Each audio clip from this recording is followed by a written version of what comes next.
What if the Force could literally show you who it is? On Mortis, it did. This transmission dives into the Mortis Arc, the Mortis Gods, and what it all means. The Mortis Arc in Star Wars The Clone Wars does something unique in the franchise's storytelling. It pauses the events of the Clone Wars and takes our primary heroes, Obi-Wan Kenobi, Anakin Skywalker, and Ahsoka Tano, into a metaphysical offshoot story focused on the Force itself. Mortis presents as a planet, a physical place, but it's an ethereal realm within the Force. It exists outside of physical space. Our heroes access it through something like a monolith in wild space. In this realm, we are introduced to three godlike Force wielders: the Father, the Daughter, and the Son. Their power is far greater than anything that we've seen from mortal Jedi or Sith. These beings are avatars, aligned to balance the light and the dark, respectively. The Father is looking for a new being to take up the mantle of keeping his children in check.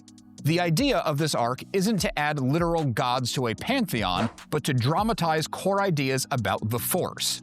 Balance in a visual, easily digestible medium. The Mortis story spans over 3 episodes of the 3rd season of the Clone Wars: Overlords, Altar of Mortis, and Ghosts of Mortis. The Father is plain when he tells Anakin that he was brought to be tested to see if he truly is the Chosen One. If Anakin proves to be the Chosen One, the Father believes that he can succeed him as the Keeper of Balance.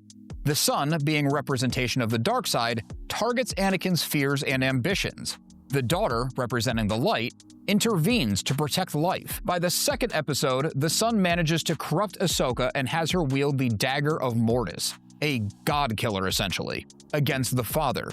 The Daughter sacrifices herself, taking a mortal blow with the dagger. She's mortally wounded in the effort and transfers the rest of her life essence into Ahsoka to save Ahsoka's life. The Father does the only thing that he can to stop the dark side from growing too large. He sacrifices himself, creating an opening for Anakin to attack and defeat the Son. With the family gone, Mortis resets. Obi-Wan, Anakin, and Ahsoka wake up back on their original ship as if the entire experience was nothing more than a very vivid shared dream. The episode guides, along with more than a few rewatches, highlight the important beats of the story that goes way deeper than what we see on the surface. If you watch the episodes only at surface level, taking the Mortis gods only at face value, you're missing the entire point. The Daughter is creation, compassion, and self-sacrifice. The Son is domination, temptation, and destruction. The Father is balance. Not in having the Son and Daughter wield an equal amount of power and influence, but in keeping the destructive dark from overwhelming the light. That's why he's looking for a successor. Balance is an active responsibility. It's not a job that is ever finished. If you're getting value or entertainment out of any of my transmissions, it would mean a lot if you would join the Remnant and subscribe. StarWars.com reinforces my thoughts on this saying very clearly that the Father maintained balance between children on opposing sides, and he knew his time in the job was coming to an end. Dave Filoni, who created the Clone Wars alongside George Lucas, has repeatedly stated that Mortis is a way to explore the Force, not present a scientific diagram of it. The officially released featurette for Ghosts of Mortis says that these 3 episodes push into mythic space to visually explore ideas that Lucas and Filoni wanted to explore deeper. They were never meant to be an introduction to a pantheon like we'd expect when reading ancient Greek myths with Zeus sitting atop a throne commanding gods and mortals. Instead of thinking of them like literal gods, I think it's closer to an amplified version of the cave in Dagobah where Luke Skywalker fails Yoda's test. A concentration of the Force where inner truths are externalized.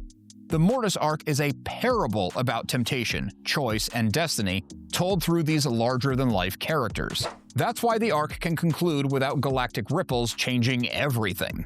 The Son isn't Darth Sidious. He's the idea of the dark side given a familiar body. The Daughter is not a Jedi or even the Jedi Order. She is the idea of light, again, given a familiar body. The Father is not Zeus or a king or any other kind of god. He is the responsibility of balance and, you guessed it, given a familiar body. These 3 episodes of a cartoon show are a lesson in metaphysics, morality, and Eastern philosophies tied to the entire franchise. I also like watching the arc as a mirror to every character within Star Wars, as well as the wider galaxy's current conflict. The galaxy is being torn apart as evil seizes control. Each character, notably Anakin, has an internal struggle trying to keep the dark from swallowing the light inside of them. Mortis was a very interesting thing to explore, and the story that we got in the Clone Wars has a definitive and satisfying ending. But a concept this big can't be contained for an hour of screen time in a single series. Jumping forward to Star Wars Rebels, the Lothal Jedi Temple features a mural of the father, son, and daughter.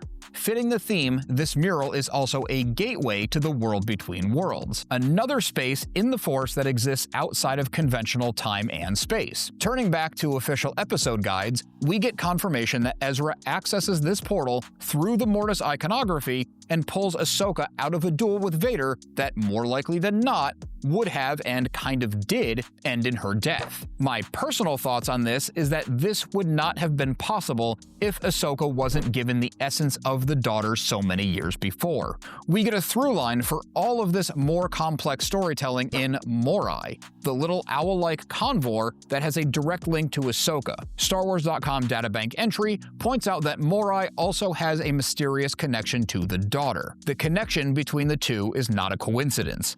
Morai is there, nudging Ezra along his path to save Ahsoka. This is not my theory or a wider fan theory, this is official from Lucasfilm. Ahsoka herself confirms the connection to Morai, saying that she owes Morai her life. This is a small nod to the daughter saving Ahsoka with her life essence in or on Mortis. More recently, the live-action Ahsoka series finale ends with Baylan Skoll, a very interesting and unique Force user, standing on a massive statue of the father pointing. A statue of the son is nearby to his right. The statue of the daughter has a small space between her and her father and is broken. Filoni did an interview with Entertainment Weekly after the finale dropped on Disney+, where he confirmed that the Mortis statues were an explicit and deliberate tease. The recasting of the late Ray Stevenson, a true talent gone too soon, also confirms that his story thread won't be abandoned in the much-anticipated second season. The Mortis gods serve a similar function to the Force priestesses introduced in the Clone Wars and Bendu, who was introduced in Rebels. They turn philosophy into characters. This makes the complex ideas they represent much more easily understood, especially for younger audiences. The Force is abstract. These characters are teaching tools to help us better understand the Force, not to redefine it as a pantheon of gods pulling all the strings. I apologize to my regular viewers who have heard me beating this drum from the start, but it is still a misunderstood concept. Balance in the Force is far too often misunderstood as light and dark being balanced on a scale. It is not a 50-50. The Father does not feed the light and the dark equally. He's there to restrain the dark so that life, compassion, and light can flourish. This is why Mortis starts to collapse when the daughter is killed. The son is able to rise in the crisis. The Mortis Arc reinforces the original point that balance means being in the light and that the dark side is a corruption of the natural order. Mortis is also a test case for Anakin being the chosen one. Anakin is the chosen one. George Lucas has been very clear and consistent with this point since the concept of the chosen one was first introduced. His destiny would be delayed when he is ultimately corrupted by Sidious, until his son reawakens the light in him and he makes a bold decision to end Palpatine's life, sacrificing himself, therefore ending the Sith. Personally, I think there's going to be a lot more to come with the Mortis gods because the daughter used her life essence to revive Ahsoka. I believe Ahsoka is destined to be the replacement for the daughter. Anakin has been a great Jedi and a great Sith. He's a very strong candidate for the Father. He understands both because he has been both. He was also singled out by the Father as a replacement already. Canon has not explicitly confirmed my theory, but there's a lot of supporting evidence. The Mortis gods are not a new theology slapped onto an existing universe, redefining all the rules. They're a teaching tool, mythic figures that let the talented storytellers dramatize the heavier philosophies of what the Force means. Check out this transmission next to dive into more Star Wars lore.